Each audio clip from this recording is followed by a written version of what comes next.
నమస్తే, welcome to Telugu రాజ్యం. ప్రస్తుతం మనతో పాటు ఉన్నారు Kakatiya university retired professor doctor Kurapati Venkata Narayana గారు. నమస్కారం సార్.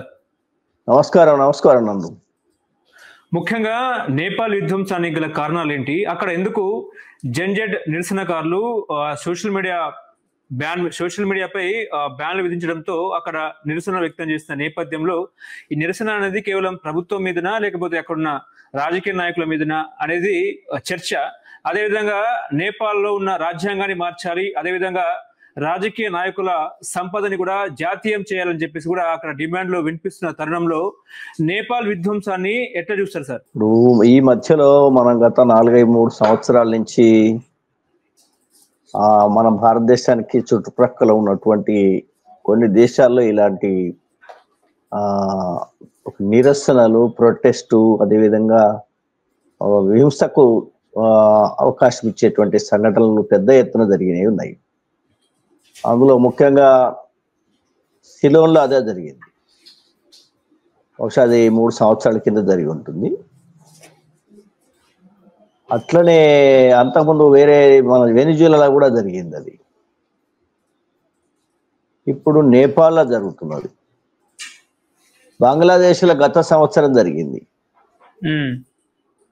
తర్వాత మన స్పొరాడిక్గా కూడా కొన్ని ప్రాంతాలలో జరుగుతుంది. మనం చూస్తున్న మణిపూర్లో జరుగుతున్నది. ఇంకా సరే నక్సల్బారీ మూమెంట్ కూడా కొంత ఇది దండకారణ్య ప్రాంతంలో జరుగుతున్నది. వీటన్నిటిని అణిచివేస్తున్నారు. కానీ వాస్తవంగా ఏంటంటే ఇది అణిచివేయడానికిను ఈ ప్రొటెస్ట్ రావడానికి కారణం ఏంటంటే మనం చెప్పుకునేది ప్రజాస్వామ్యం అని.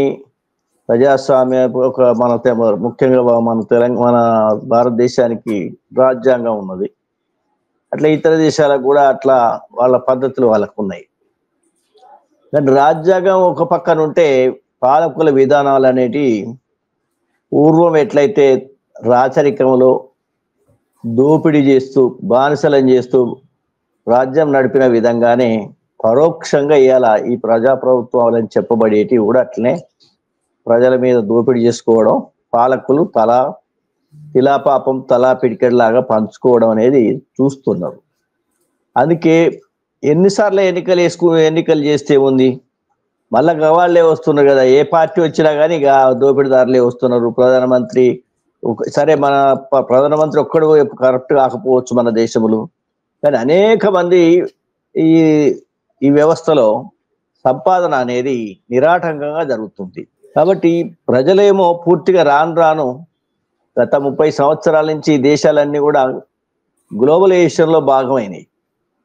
అంటే ఓపెన్ ఎకానమీ అంటే ఈ దేశం యొక్క ఆర్థిక వ్యవస్థ దాని ఆర్థిక వ్యవస్థను కలిపి ఇంపోర్టు ఎక్స్పోర్ట్స్ అన్ని రకాల వ్యాపారాలు రెండింటి మధ్యన నిరాటంగా జరగవచ్చు.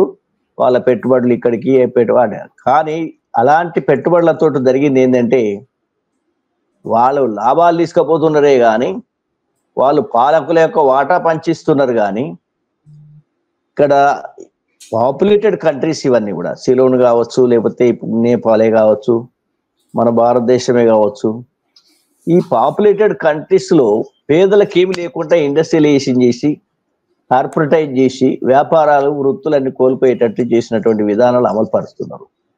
మరో ప్రక్కనేమో నాయకులకు అన్లిమిటెడ్గా నిరాటంకంగా నియమం లేకుండా నిబద్ధత లేకుండా అంతులేని సంపద అనేది వాళ్ళకు లక్ష్యం అయిపోయింది. ఎన్నికలలో ఒక పార్టీని తీసేసి ఇంకో పార్టీని పెట్టినప్పటికి కూడా మళ్ళా వచ్చిన వాళ్ళు కూడా అదే క్రమంలో అలాంటి పద్ధతులు అవలంబిస్తున్నారు. అది పరోక్షంగానో ప్రత్యక్షంగానో. కాబట్టి ఇక్కడ నేపాల్లో జరిగింది ఏంటి అంటే అక్కడ విపరీతం అన్ని పార్టీలు కలిసి గవర్నమెంట్ ఫామ్ చేసుకునేవి. పరస్పర వైరుధ్యాలు ఉన్నటువంటి పార్టీలు కలిసి నీకింత నాకింత అన్నట్టు క్విట్ ప్రో కో అని ఉంటాం మనం. అంటే వచ్చిన పాపంలో చెరింత పంచుకున్నాయి, నాకింత నీకింత, ఇట్లా వాళ్ళు చేయడం జరిగింది. అంటే నేపాల్లో 17 సార్లు ఎన్నికలు జరిగితే అక్కడ 13 సార్లే వాళ్ళు అధికారాన్ని బదలాయించుకున్నారు అనేది చర్చ. ఈ రకంగా క్విట్ ప్రో కో జరిగిందని మీరు భావిస్తున్నారా? డెఫినెట్ గా క్విట్ ప్రో కో జరిగిందనేది మనం మొన్న జరుగుతున్నటువంటి ఆ సంఘటనను చూసి మనం అర్థం చేసుకోవాలి. ఎందుకంటే మంత్రులను ఉరికిచ్చి కొడతాను వాళ్ళు. ఒక గొడ్లను కొట్టినట్టు కొడతాను. రాళ్లతో ఎక్కడ చూడలేని రాళ్లతో రువ్వినటువంటి పరిస్థితి, పరిగెత్తుకొని ఉరకడం, చెర్లలా పడిపోవడం, కాలువలలో పడిపోవడం, పడ్డోని కూడా వదలకుండా ఎంబడి పడుతూ అంటారు. కాబట్టి వీళ్ళందరినీ గమనించే పిల్లలకు ఇది యూట్యూబ్ ఏం చేసిందంటే అక్కడ ఉన్నటువంటి సోషల్ మీడియా వీళ్ళని ఎక్స్పోజ్ చేసుకుంటూ వచ్చింది. సరే అలా కొన్ని అతిక్రమించి రాయొచ్చు, ఓవరాల్ గానైతే ఏది లేకుండా మాత్రమే రాయదు. కాబట్టి ఆ సోషల్ మీడియా ఏదైతే ఎక్స్పోజ్ చేసరికి వాళ్ళు ఏం చేశారు, సోషల్ మీడియాను బ్యాన్ చేసేసారు.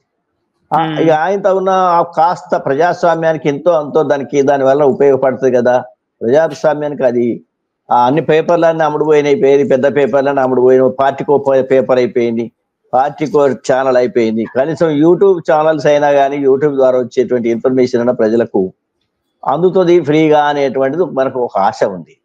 కాబట్టి యూట్యూబ్ను ఈ సోషల్ మీడియాను కూడా బ్యాన్ చేశారు వాళ్ళు. ఎందుకంటే ప్రజలకు సమాచారం రాకూడదు అంటే ఇక అది అల్టిమేట్ గా ప్రజాస్వామ్యాన్ని కూని చేసినట్టే.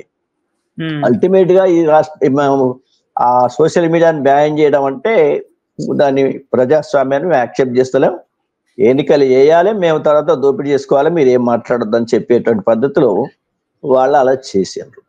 కాబట్టి ఇక విధి లేని పరిస్థితుల్లో ఇక మేము ఎన్ని చెప్పినా కానీ, ఏ పరిపాలన దీన్ని తీసి దాన్ని పెట్టినా, దాన్ని తీసి దీన్ని పెట్టినా కానీ, ఈ పార్టీని ఆ పార్టీని మార్చినా కానీ వాళ్ళకు వాళ్ళే అడ్జస్ట్ అవుతారు.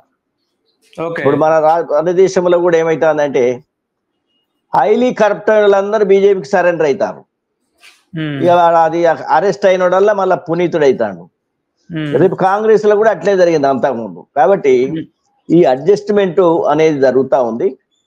కాబట్టి ఇప్పుడున్న రాజకీయంలో మన దేశంలో కావచ్చు, పక్కన నేపాలే కావచ్చు, ఇంకేదైనా కావచ్చు, ఇక్కడ జరిగేటువంటి ప్రభుత్వాలు ఎలా ఉన్నాయంటే క్యాపిటలిస్టులు, ఐఏఎస్ ఆఫీసర్లు, బ్యూరోక్రసీ, అదే విధంగా ఈ మంత్రులు, ఎమ్మెల్యేలు, ఈ మూడు కేటగిరీస్ కలిసి ప్రభుత్వాన్ని నడుపుకుంటూ వాళ్ళ కోసం ప్రభుత్వాన్ని నడుపుకుంటున్నారు, వాళ్ళ కోసం వ్యాపారం చేసుకుంటున్నారు. దీన్ని ఏమంటారంటే క్రోనీ క్యాపిటలిజం అంటారు. క్రోనీ క్యాపిటలిజం అంటే వ్యాపార రీత్యా ప్రభుత్వం నడుస్తూ ఉంటది.